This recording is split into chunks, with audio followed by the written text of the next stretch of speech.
नमस्कार मित्रांनो, स्वागत आहे आपल्या बीएमसी गाईड या यूट्यूब चॅनल मध्ये। तर जे आपले विद्यार्थी मित्र आहे फक्त 10वी आणि 12वी पास आहेत त्यांच्यासाठी आज नोकरीचे नवीन जाहिरात घेऊन आलेलो आहोत।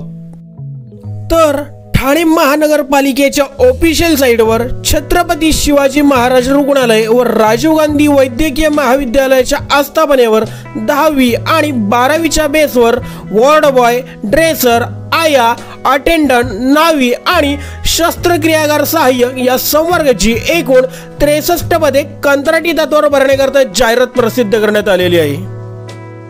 महत्त्वाची गोष्ट सांगायची तर या पदांकरता तुमची कोणतीही एग्जाम घेतली जाणार नसून फक्त इंटरव्ह्यू घेऊन तुमची निवड होणार आहे।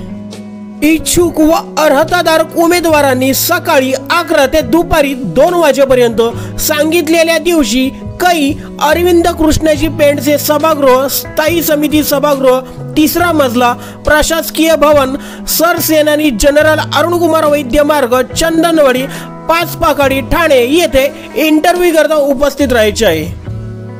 तर मित्रांनो, आता तुम्हाला या जाहिरातीची पीडीएफ फाईल हवी असणार तर या जाहिरातीची पीडीएफ फाईल आपल्या बीएमसी गाईड या टेलिग्राम चॅनलवर तुमच्या माहितीसाठी सादर केलेली आहे। ती बघण्यासाठी आपल्या बीएमसी गाईड या टेलिग्राम चॅनलला जॉइन व्हा।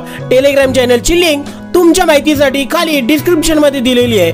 तसेच जर कोणी नवीन प्रथमच आपल्या बीएमसी गाईड या यूट्यूब चॅनलवर आले असतील तर बृहन्मुंबई महानगरपालिकेतील व इतर नोकरीबद्दलचे अपडेट सर्वप्रथम जाणून घेण्यासाठी आपल्या बीएमसी गाईड या यूट्यूब चॅनलला सबस्क्राइब करून नोटिफिकेशन बेल आयकॉनला प्रेस करायला विसरू नका।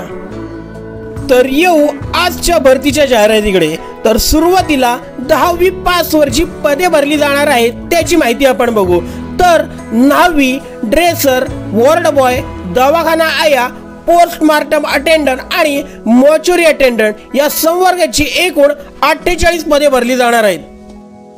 तर आता आपण प्रत्येक संवर्गाची किती पदे भरली जाणार आहेत त्यानंतर सदर पदांची अर्हता नक्की काय आहे आणि सदर पदांची मुलाखत नक्की कधी होणार आहे हे बघू। तर 9वी या संवर्गाची एकूण 2 पदे भरली जाणार असून सदर पदांकरता उमेदवार हे 10वी उत्तीर्ण असायला हवेत। त्यानंतर उमेदवारांस शासकीय, निमशासकीय, स्थानिक स्वराज्य संस्था, खाजगी संस्थेकडील नावी, बार्बर अथवा समकक्ष कामाचा 3 वर्षांचा अनुभव असणे आवश्यक आहे आणि शेवटी उमेदवारांस मराठी भाषेचे ज्ञान असणे आवश्यक आहे। या पदाच्या मुलाखतीकरता तुम्हाला दिनांक 26/9/2024 रोजी उपस्थित राहायचे आहे आणि जर तुमची येथे निवड झाली तर तुम्हाला 20,000 रुपये पगार मिळणार आहे। यानंतर ड्रेसर या संवर्गाची 10 पदे भरली जाणार असून सदर पदांकरता उमेदवार हे 10वी उत्तीर्ण असायला हवेत। त्यानंतर उमेदवारांनी शासनमान्य औद्योगिक प्रशिक्षण संस्थेकडील ड्रेसर अभ्यासक्रम पूर्ण केलेला असून त्यानंतर NCTVT चे प्रमाणपत्र असणे आवश्यक आहे। त्यानंतर उमेदवारांस शासकीय, निमशासकीय, स्थानिक स्वराज्य संस्था, खाजगी संस्थेच्या हॉस्पिटलकडील ड्रेसर या कामाचा 3 वर्षांचा अनुभव असणे आवश्यक आहे आणि शेवटी उमेदवारांस मराठी भाषेचे ज्ञान असणे आवश्यक आहे। या पदाच्या मुलाखतीकरता तुम्हाला दिनांक 26/9/2024 रोजी उपस्थित राहायचे आहे आणि जर तुमची येथे निवड झाली तर तुम्हाला 20,000 रुपये पगार मिळणार आहे। यानंतर वॉर्ड बॉय या संवर्गाची 11 पदे भरली जाणार असून सदर पदाकरिता उमेदवार हे 10वी उत्तीर्ण असायला हवेत। त्यानंतर उमेदवारांनी शासनमान्य संस्थेकडील रुग्ण सहाय्यक प्रमाणपत्र अभ्यासक्रम पूर्ण केलेला असल्यास त्यांना प्राधान्य देण्यात येणार आहे। त्यानंतर उमेदवारांस शासकीय, निमशासकीय, स्थानिक स्वराज्य संस्था, खाजगी संस्थेच्या हॉस्पिटल गेली वॉर्ड बॉय या कामाचा 3 वर्षांचा अनुभव असणे आवश्यक आहे आणि शेवटी उमेदवारांस मराठी भाषेचे ज्ञान असणे आवश्यक आहे। या पदाच्या मुलाखतीकरता तुम्हाला दिनांक 30/9/2024 रोजी उपस्थित राहायचे आहे आणि जर तुमची येथे निवड झाली तर तुम्हाला 20,000 रुपये इतका पगार मिळणार आहे। यानंतर दवाखाना आया या संवर्गाची 17 पदे भरली जाणार असून सदर पदांकरिता उमेदवार हे 10वी उत्तीर्ण असायला हवेत। त्यानंतर उमेदवारांनी शासनमान्य संस्थेकडील रुग्ण वैद्यकीय प्रमाणपत्र अभ्यासक्रम पूर्ण केलेला असल्यास त्यांना प्राधान्य देण्यात येणार आहे। त्यानंतर उमेदवारांस शासकीय, निमशासकीय, स्थानिक स्वराज्य संस्था, खासगी संस्थेच्या हॉस्पिटलकडील दवाखाना आया या संवर्ग कामाचा 3 वर्षांचा अनुभव असणे आवश्यक आहे। आणि शेवटी उमेदवारांस मराठी भाषेचे ज्ञान असणे आवश्यक आहे। या पदाच्या मुलाखतीकरता तुम्हाला दिनांक 3/10/2024 रोजी उपस्थित राहायचे आहे। आणि जर तुमची येथे निवड झाली तर तुम्हाला 20,000 रुपये इतका पगार मिळणार आहे। यानंतर पोस्टमार्टम अटेंडंट आणि मॉर्च्युरी अटेंडंट या संवर्गाची एकूण 8 पदे भरली जाणार असून सदर पदांकरता उमेदवार 10वी उत्तीर्ण असायला हवेत। त्यानंतर उमेदवारांना पोस्टमार्टम या कामाचा 1 वर्षाचा अनुभव असणे आवश्यक आहे। आणि शेवटी उमेदवारांस मराठी भाषेचे ज्ञान असणे आवश्यक आहे। या पदाच्या मुलाखतीकरता तुम्हाला दिनांक 4/10/2024 रोजी उपस्थित राहायचे आहे। आणि जर तुमची येथे निवड झाली तर तुम्हाला 20,000 रुपये पगार मिळणार आहे।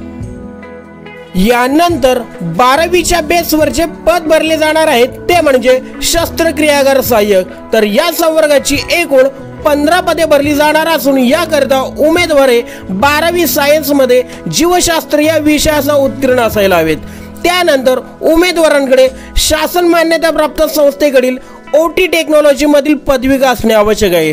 जर उमेदवारांकडे मान्यताप्राप्त विद्यापीठाची ओटी टेक्नॉलॉजीची पदवी असेल तर त्यांना प्राधान्य देण्यात येणार आहे।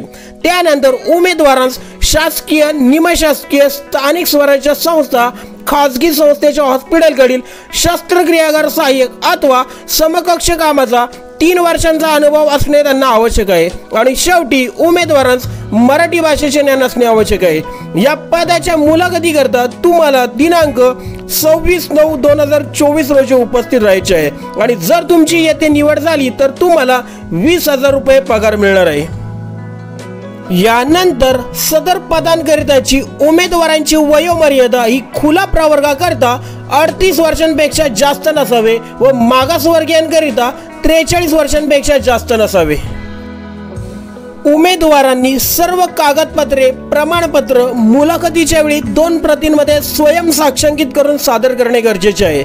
जाहिरातीमध्ये नमूद केलेली शैक्षणिक अर्हता जर उमेदवार धारण करत नसतील तर ते या पदांच्या मुलाखतीस अपात्र ठरतील। जे उमेदवार ही शैक्षणिक अर्हता व अनुभवाची अट पूर्ण करतील त्याच उमेदवारांची मुलाखत घेण्यात येणार आहे।